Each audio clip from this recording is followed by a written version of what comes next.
अस्सलाम वालेकुम, मैं हूँ इशा गुल और आप देख रहे हैं सिंगापुर स्टिचिंग सेंटर। आज के इस वीडियो में हम पैंट कैपरी कटिंग करने वाले हैं।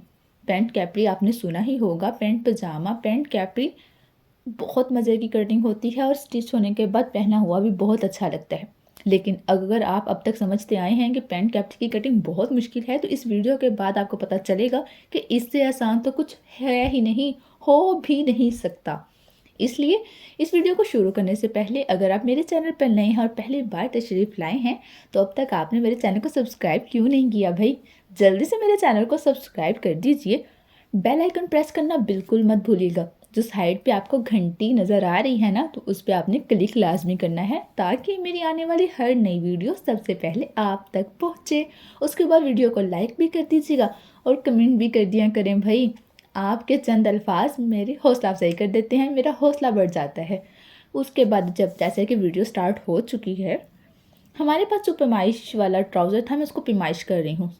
किसी भी चीज़ को पैमाइश करने का एक तरीक़ाकार होता है, कुछ रूल्स होते हैं। आप शर्ट या ट्राउज़र कुछ भी पैमाइश कर रहे हैं तो सबसे पहले आपने उसकी लंबाई पैमाइश करनी है, उसके बाद उसकी चौड़ाई पैमाइश करनी है और बाकी चीज़ें फिर बारी बारी पैमाइश करनी है। एक पेंसिल और कागज़ ले लीजिए और बारी बारी सारी चीज़ें लिख लें ताकि आपको किसी भी किस्म की कोई तंगी ना हो। अगर आप कोई आम ट्राउज़र या जो नॉर्मल ट्राउज़र्स होते हैं, वो अगर आपकी खुलाई 17 इंचज़ होती है तो पैंट कैपरी में आप उसकी चौड़ाई 13 इंचज़ रख सकते हैं। खुलाई 13 इंचज़ बिल्कुल भी टाइट नहीं होता, ना ही फटने का कोई ख़दशा होता है। बिल्कुल नहीं फटेगा, बिल्कुल ख़राब नहीं होगा। इसलिए ईजी रहकर 17 इंच खुलाई वाली बच्चियाँ 13 इंचज़ का ट्राउज़र रख सकती हैं। अच्छा, लेकिन यहाँ पे मैं बता दूँ कि अगर आपने आम ट्राउज़र भी आप टाइट पहनती हैं तो फिर 13 इंच वाला आपके नहीं फंसने वाला, इसलिए इस बात का ध्यान रखना है। अब आप ये देख रहे हैं कि मैं लंबाई के रुख कपड़े को कैसे बराबर करके तह लगा रही हूँ। आपने भी सेम इसी तरीक़ेकार से तह लगानी है। लेकिन अगर आप दोनों कनियों को आपस में खुली वाली साइड जोड़कर ज़बरदस्ती तह लगाएंगे तो कटिंग भी हो जाएगा, स्टिच भी हो जाएगा, लेकिन आपका ट्राउज़र या शर्ट जो भी होगी वो जब अपनी जगह पे आएगी तो आपका पूरा सूट बेकार हो जाएगा। इसलिए जैसे मैंने तह लगाई है, आपने भी सेम टू सेम ऐसे ही तह लगानी है। फिर जो ऊपर वाली और नीचे वाली साइड से वहाँ से जो कान वगैरह निकलनी होती है खुद ही निकल जाती है और कन्नी वाली साइड्स आपस में बराबर आ जाती हैं। तय हम लगा चुके हैं और जो हल्की फुल्की ऊपर से रेब और कान शान थी वो हमने निकाल देनी है। ये देखिए, बिल्कुल सीधी स्ट्रेट लाइन लगानी है और उसके बाद इसको कैंची की मदद से सीधा कर देना है।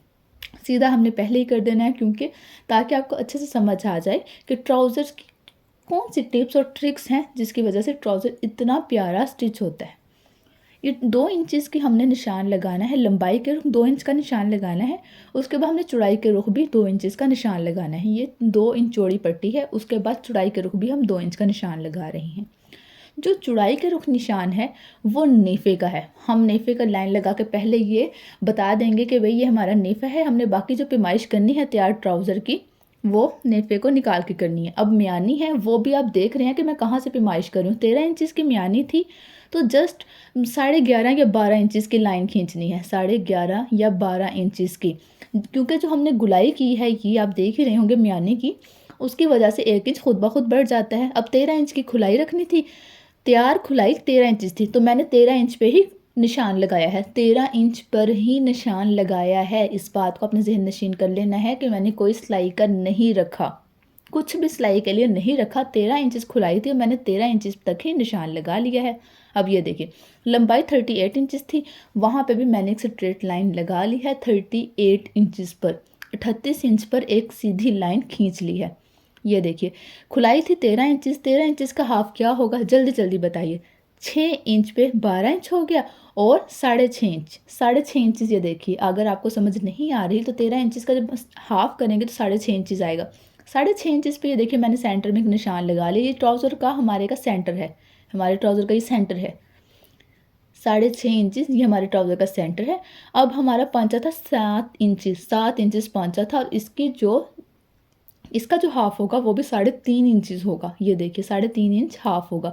अब ये जो हमने सेंटर में लाइन लगाई है 3.5 इंच हम निशान इधर लगाएंगे और 3.5 इंच निशान ही हम इधर लगाएंगे। अब हमारा 7 इंच का पांचा तैयार हो गया। 7 इंच का पांचा हमें तैयार चाहिए। मैं फिर रिपीट कर देती हूँ कि हमें सिलाइयों का नहीं रखना। मैंने पांचे में भी सिलाई का नहीं रखना, मुझे तैयार पांचा ही 7 इंच का चाहिए, सिलने के बाद 7 इंच का चाहिए, मैंने 7 इंच पे ही निशान लगाया।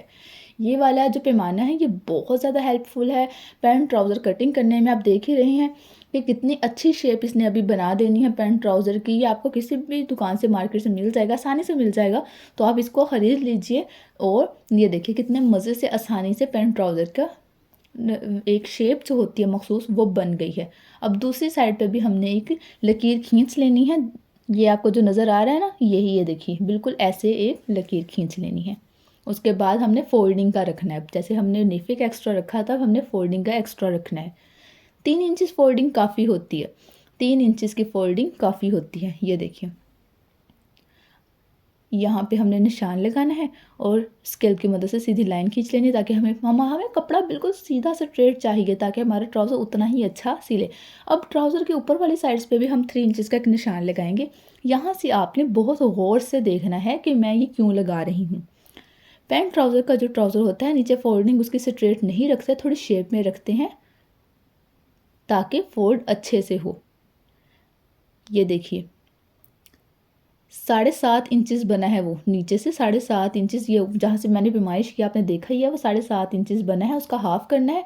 अब मैंने हाफ़ से उतना ही उधर निशान लगाया और उतना ही उधर निशान लगाया, 7.5 इंचज़ का निशान लगाया और उसके हिसाब से मैंने शेप देनी है। ये देखिए ये फोल्डिंग का है। अगर आपको नहीं समझ आई तो आप वीडियो को बैक करके भी देख सकते हैं, पीछे जाइए कुछ सेकंड्स और बैक करके देखिए कि ये मैंने कैसे किया है। उसके बाद ये फोल्डिंग का है, आप देखेंगे कि हम इसको कैसे कटिंग करेंगे। ध्यान से, जब मैं सीख रही थी पैंट ट्राउज़र, मुझे सिखाने वाला कोई नहीं था, मैं वीडियोस देखती थी और इतना मुश्किल तरीका बताते थे कि मैंने 4 ट्राउज़र्स ख़राब किए, जबकि मैं माहिर थी अपने काम में, लेकिन क्योंकि मुझे पैंट कैपरी कटिंग नहीं करना आता था, वो इतने ज़्यादा निशान लगाते थे घुटने से, फ्लांट, ऐसे वैसे इतनी लंबी चौड़ी लाइनें लगाते थे कि मुझे समझ नहीं आता था कि एक्चुअली कर क्या रही हैं। तो 4 ट्राउज़र ख़राब हुए मुझसे, दो मेरी बहन के ही थे। खैर बहनें भी कब बख्शती हैं, लेकिन चलो शुक्र है 2 मेरी बहन के थे, एक मेरा अपना था। और उसके बाद अल्हम्दुलिल्लाह मेरी कटिंग बहुत परफेक्ट है और अब तक कोई गलती नहीं हुई और मैं आपके सामने ही कटिंग कर रही हूँ ताकि आपसे भी कोई गलती ना हो। ये बहुत आसान है, अगर आप इस वीडियो को गौर से देखेंगे तो आप ख़ुद कटिंग कर सकते हैं। अब आपने ये देखा ही है कि मैंने एक साइड से कटिंग कर लिया, एक साइड से मैंने कटिंग कर लिया, लेकिन दूसरी साइड की जो लाइन थी वो कटिंग नहीं की। ऊपर वाला मैंने पीस हटा दिया है, डबल पीस हटा दिया। मैं 2-2 इंचज़ के निशान लगा रही हूँ, पूरे ट्राउज़र पर 2-2 इंच के निशान लगा रही हूँ। यही हमारी सिलाई का मार्जिन है, ये 2 इंच का जो निशान है यही हमारी सिलाई का मार्जिन है। और आपने देखा होगा पैंट में और पैंट कैपरी में पीछे वाला हिस्सा आगे की तरफ आ रहा होता है, यानी जो सिलाई होती है वो आगे की तरफ आती है, 1 इंच आगे की तरफ आती है, तो इसीलिए आती है। ये 2 इंच है, 1 इंच आगे की तरफ सिलाई आएगी और 1 इंच सिलाइयों में चला जाएगा। यही एक ट्रिक है, यही आपको मैं बताना चाह रही थी कि यही असल राज है पैंट कैपरी का इतना खूबसूरत होने का। अब आप देख ही रहे हैं, मैंने 2 इंच का निशान लगाया और मैं दोबारा से उसको अच्छे से सेट कर रही हूँ, उसकी तह को अच्छे से बिठा रही हूँ। आपने भी सेम ऐसे ही करना है, बहुत आसान कटिंग है अगर आप इस वीडियो को गौर से देखेंगे। अब हमने दूसरी साइड से भी कटिंग कर देना है। ये लीजिए दूसरी साइड से कटिंग हो गया। आपने देखा ये 2 इंच का जो रखा है यही असल राज है, यही पैंट कैपरी को बहुत प्यारी शेप देता है। पैंट कैपरी हमारा कटिंग हो चुका है। मैंने ऊपर वाला जो नीचे वाली साइड थी उसमें कोई ऐसा नहीं किया कटिंग। अक्सर आपने देखा होगा कि एक आगे वाला हिस्सा कम होता है, पीछे वाला हिस्सा मियानी का ज़्यादा होता है, मैंने वो नहीं रखा। आप जो घरेलू पजामे पहने, घर में पहने ताकि वो ईजी रहे, इसलिए मैंने ऐसा नहीं किया, ताकि आपको कटिंग भी आसान लगे और आपको पहनने ओढ़ने में भी मुश्किल ना हो। उम्मीद है आपको कटिंग आसानी से समझ आ गई होगी। अगर आपको अच्छी लगी है, समझ आ गई है, तो आप मेरे चैनल को सब्सक्राइब कर दीजिए, वीडियो को लाइक कर दीजिए, कमेंट कर दीजिए और दोस्तों के साथ शेयर भी कर दीजिए। इसके अलावा जैसा कि आपने रेडीमेड ट्राउज़र्स का देखा ही होगा कि फ्रंट वाला हिस्से की मियानी कम होती है और बैक वाले की ज़्यादा होती है और प्लेट्स भी डाले होते हैं। मैं वो वाला तरीका भी आपको बता दूँगी, लेकिन ये सबसे आसान है। पहले आप इसको ज़हन नशीन कर लीजिए, इसकी प्रैक्टिस कर लीजिए। दूसरा तरीका आपको तभी समझ आएगा अगर आपको ये वाला तरीका समझ आ गया होगा। इससे ज़्यादा आसान तरीका मेरा नहीं ख्याल कि आपको कोई बता सकता है या आपको इससे ज़्यादा आसान तरीके से समझ आ सकती है। ये बहुत आसान था। मिलते हैं एक नई वीडियो में, तब तक के लिए अल्लाह हाफिज़।